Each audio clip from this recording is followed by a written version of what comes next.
For a generation, the fastest name in the mud belonged to a company that had started by making guns for a king. A motocross legend is supposed to be a certain kind of thing. Young, loud, born from the sport itself, out of dirt tracks and two-stroke smoke, and teenagers with something to prove. By every logic, the machine that dominates the muddiest, most violent young sport on earth should come from somewhere new. Instead, through the 1960s and 70s, the bikes to beat carried a name that was already almost 300 years old, from a small town in southern Sweden, stamped with a crest that had once belonged to a royal arms factory. The company that ruled motocross had been drilling musket barrels for the Swedish crown since 1689. And here is the strangest part, the part almost no one stops to notice. The Husqvarna that conquered motocross, the name on Steve McQueen's motorcycle, the name that made American teenagers fall in love with the dirt. That Husqvarna is not Swedish anymore. It is not even the same company. The story of how a 17th century gunmaker became the king of a 20th century sport, and then had its own name cut loose from the country that built it and sold from nation to nation, is one of the strangest journeys any name in motorcycling has ever taken. To understand it, the story has to go back to a waterfall. In the year 1689, in the town of Husqvarna in southern Sweden, work began on a factory beside a river, at the point where the water dropped hard enough to turn machinery. That water was the whole reason for the location. Drilling a straight, true barrel for a musket takes power and precision, and the falling river gave the mill the energy to bore steel. The operation was an arm of the Swedish state's arsenal, a crown manufactory, and its purpose was singular. It made gun barrels for the wars of the Swedish kings. In its early years, it turned out something on the order of 1,500 musket barrels a year, feeding an empire that spent much of its history fighting. This was the age when Sweden was a great power, a kingdom whose armies marched across northern Europe, and a great power runs on weapons.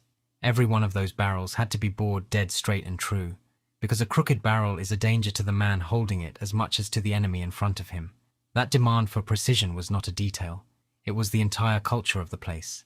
Generation after generation, the men of Husqvarna learned to hold steel to tolerances measured in fractions of a millimeter, to make identical parts by the thousand, to build machines that had to work perfectly the first time, because a failure meant a death. It was a discipline of exactness, hammered into a town over centuries, and it would long outlast the guns. For the better part of 2 centuries, that is what Husqvarna was. A weapons factory, not a motorcycle company, not a household name, but a place where the state went to arm its soldiers. And like a great many weapons makers, when the demand for guns finally softened, it faced a simple question of survival. What does a factory full of precision machinery and skilled metalworkers make when the world stops needing quite so many muskets? The answer at first was almost comically domestic. In 1872, Husqvarna started building sewing machines, then bicycles, then stoves and kitchen equipment. Later, chainsaws and lawnmowers, the products that most of the world still associates with the name today. The gun factory had become a maker of the ordinary machinery of everyday life, and it was very good at it, precisely because it had spent generations learning how to work metal to fine tolerances. This is the quiet pattern that runs through the whole history of Husqvarna, the thing that makes it survive when other companies die. It is a company that has again and again been willing to stop being what it was and become something else.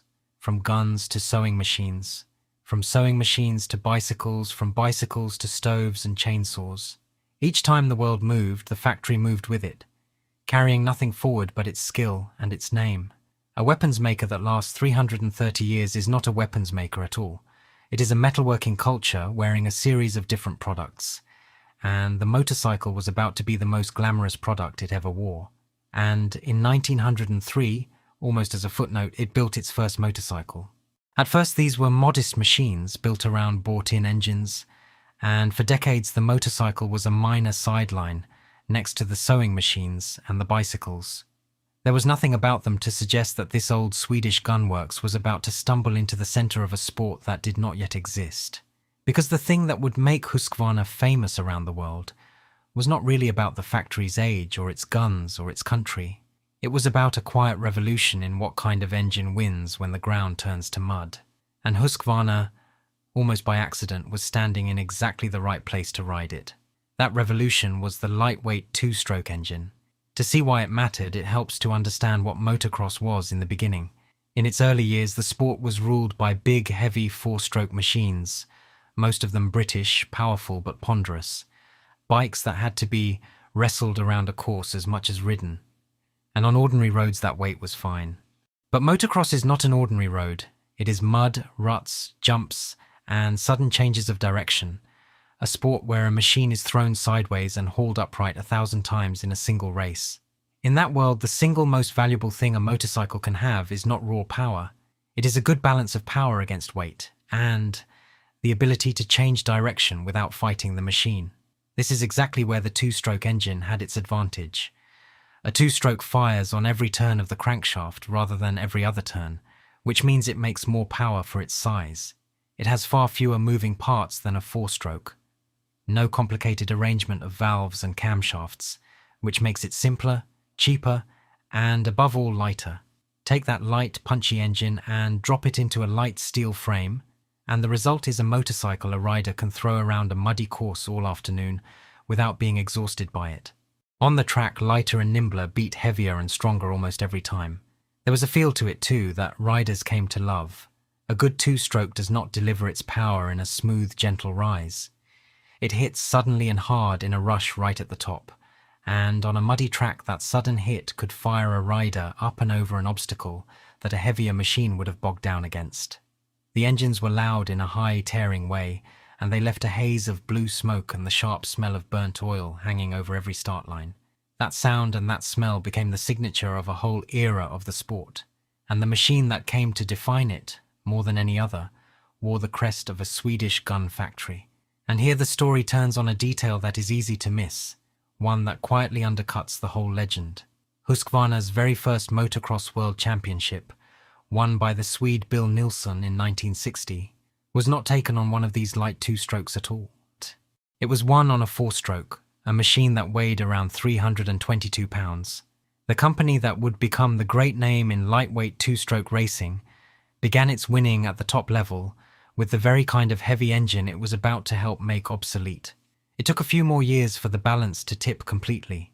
By 1963, a two-stroke had won the Premier 500 class for the first time, and after that the direction was set.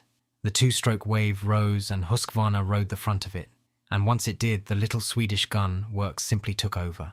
Through the 1960s, the sport belonged to men in Husqvarna colours. Rolf Tiblin took the 500 world title in 1962 and again in 1963. Torsten Hallman won the 250 class 4 times, in 1962, 63, 66 and 67. Bengt Aberg took the 500 crown in 1969 and 1970, riding the machine that would become the definitive Husqvarna of the era, the 400 Cross, a bike built around a 396 cubic centimetre air-cooled two-stroke single, making around 40 horsepower. Add it all up, and Husqvarna won at least 9 motocross world championships in the 1960s alone, and something like 14 across the 60s and 70s together. A country of a few million people and an old factory that used to make guns had become the centre of the fastest growing motorcycle sport in the world. And the Swedes did not just win at home, they carried the sport outward. Torsten Hallman, the 4-time champion, became something close to a missionary for Swedish motocross, travelling to the United States in the mid-60s to ride exhibition races in front of American crowds who had never seen anything like it. Men on light, screaming machines flying over jumps with a control that looked impossible. To Americans raised on heavy road bikes, the flying Swedes and their Husqvarnas were a revelation. The riders were as much a part of the machine's legend as the engineering, and for a while the words Swedish and motocross were nearly the same word. A small northern country had not only mastered a new sport, it had exported it, and at the heart of it sat a genuinely simple machine. The 400 Cross was not a technological marvel in the way a Grand Prix road racer was. It was a single cylinder, air-cooled with a light steel frame, and not much on it that could break. That simplicity was the point. On a course far from any workshop, in the mud and the cold, the machine a rider could trust was the one with the fewest parts to fail, the one light enough to pick up alone after a fall, the one that started on the second kick when the first one flooded it. Husqvarna's engineers, heirs to 3 centuries of making things that had to work the first time, understood that better than almost anyone. They built motorcycles the way their ancestors had built gun barrels, plain, exact, and utterly dependable. But it was one film and one magazine cover that turned a European racing success into an American obsession. In the summer of 1971, a documentary called On Any Sunday reached theaters, a loving portrait of American motorcycle sport. And in its most famous sequence, 3 riders played in the surf of a California beach on their dirt bikes. One of those riders was the actor Steve McQueen, then perhaps the biggest movie star in the world, and the motorcycle beneath him was a Husqvarna 400 Cross. That August, Sports Illustrated put McQueen on its cover, shirtless, sideways on a Husqvarna in the Mojave Desert. For a certain generation of American boys, that image did something permanent. It welded the idea of freedom and speed and the open desert to a single Swedish name. Sales did not grow so much as explode. Half a world away from the waterfall, an old gun factory's motorcycles had become the coolest machines in America. Decades later, the actual bike McQueen rode would sell at auction for around $230,000, an almost absurd price for a simple air-cooled dirt bike, paid entirely for what it represented. It is worth pausing on how strange that moment was. The most famous, most bankable movie star in America, a man who could have ridden anything and endorsed anything, chose to be photographed half naked in the desert on a motorcycle from an old Swedish appliance company. He was not paid to make it look cool. It simply was cool to him and to everyone who saw it. And that authenticity was the whole point. In the years that followed, Husqvarna dealers opened across the United States, and a generation of American riders learned the sport on Swedish machines. The gun factory that had armed a 17th century monarchy was now selling teenage freedom in Southern California. Few products in history have traveled so far from their origin and landed so perfectly. That was the peak. A 17th century weapons maker had become the undisputed king of the youngest, muddiest, most fashionable sport on 2 wheels. But peaks do not last, and the reason Husqvarna's independence would eventually end was already gathering on the far side of the world. Through the 1970s, the Japanese factories arrived in force, and they did to motocross what they had done to road racing. They took the lightweight 2-stroke that Husqvarna had helped perfect, and they built it in enormous numbers, refined it relentlessly, and sold it for less. A small Swedish operation making a few thousand hand-finished machines a year could not match the scale, the budgets, or the pace of development of companies that measured their output in the millions. The bikes from Sweden were still good, still loved, still winning at times. But the sport they had opened had grown into an industry too large for them to lead, and a motorcycle line that could no longer win on its own scale was, to the appliance giant that now owned it, a beautiful piece of history it did not quite know what to do with. And this is the point where the story stops being about triumph and becomes about something stranger, because from here the name begins to drift away from the country that earned it. By the end of the 1970s, the broader Husqvarna business had been absorbed into the Swedish industrial giant Electrolux, and the motorcycles, for all their glory, were a small and increasingly awkward part of a company that mostly made household appliances. So in 1987, the motorcycle division was sold, not to another Swedish firm, but to the Italian company Cagiva, which packed the whole operation up and moved it south to Varese, in northern Italy.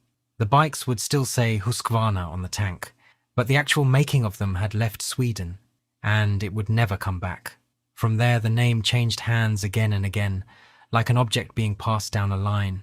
In 2007, Cagiva sold Husqvarna's motorcycle business to BMW, the German giant, for a figure reported at around 93 million euros.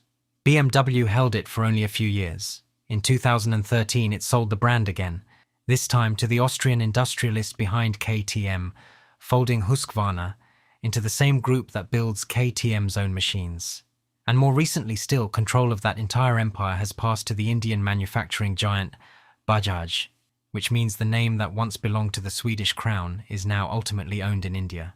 There is a cold logic to each of these sales, even as they add up to something that feels almost tragic. A brand like Husqvarna's motorcycles is valuable precisely because of its history, its championships. It's cool. But racing is expensive, and a racing brand is only worth owning to someone who can build the machines to carry it. Electrolux made refrigerators. It had no business racing in the mud. Cagiva wanted the glamour, but ran out of money. BMW bought the name to chase a market, then decided the fit was wrong. The Austrians behind KTM, on the other hand, already built exactly this kind of machine. And for them, Husqvarna was a second badge to sell alongside their own. Each owner took the name as far as it made sense for them, then handed it on.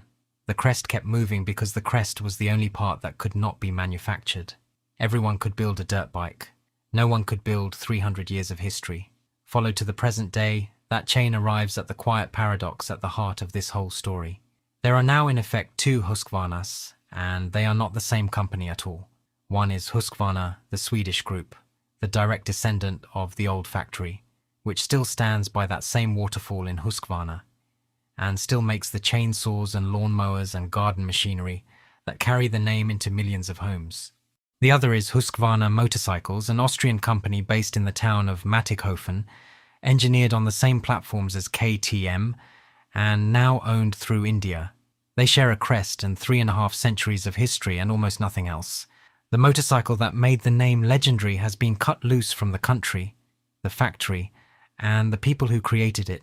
For the rider buying a new Husqvarna today, none of this is visible, and perhaps none of it matters. The machine is excellent. It wins races. It carries a name with more heritage than almost anything else in the showroom. But that heritage is, in a real sense, borrowed. The championships of Tiblin and Holmen and Aberg, the beach in On Any Sunday, the desert cover with McQueen, the waterfall and the gun barrels and the 3 centuries of Swedish metalworking, all of it belongs to a story that the modern motorcycle company inherited rather than lived. The name is a kind of inheritance passed between strangers, each one richer for holding it. None of them the family that earned it. And the family that earned it is still there, in Sweden, making chainsaws under the very same name, mostly unaware that its most glamorous chapter is now being written by other people in other countries. There is a strange and quiet symmetry in how it ended. The gun factory beside the Swedish waterfall is still there, still working, still making the ordinary machines it turned to when the world stopped needing muskets. It outlived the Swedish empire it once armed. It outlived the sewing machine age and the bicycle age. And it even, in a sense, outlived its own most famous idea, because the racing name that carried Husqvarna to the ends of the earth no longer lives in Sweden at all. A 300-year-old crest that began on a gun barrel now rides on an Austrian motorcycle, built to an Austrian design, owned in India, still winning in the mud, still wearing a Swedish name that means, by now, something closer to a memory than a home. Maybe that is the truest thing about Husqvarna. It was never really a gun or a sewing machine or a chainsaw or a motocross bike. It was a name and a discipline of making things well that proved willing to become whatever the century in front of it required. That willingness is why it survived for 3.5 centuries when almost everything around it did not. And it is also why in the end the name could drift so far from home. A thing that can become anything can eventually belong to anyone. The gun factory beside the waterfall is still turning, still making the quiet, useful machines of ordinary life. And somewhere far to the south, under a foreign flag, its old name is still flying over the mud, faster than almost anyone, wearing a crest that no longer quite knows where it came from. If you have followed this story to the end, then you understand what this channel is about, giving these strange, forgotten journeys the telling they deserve, and a like or a subscribe helps them find the people who would want to know. Next time we leave the mud for the boards for a motorcycle so fast and so beautiful that it was considered too dangerous to survive. A machine that raced for only a handful of violent years and is now worth more than almost any other motorcycle ever built in America.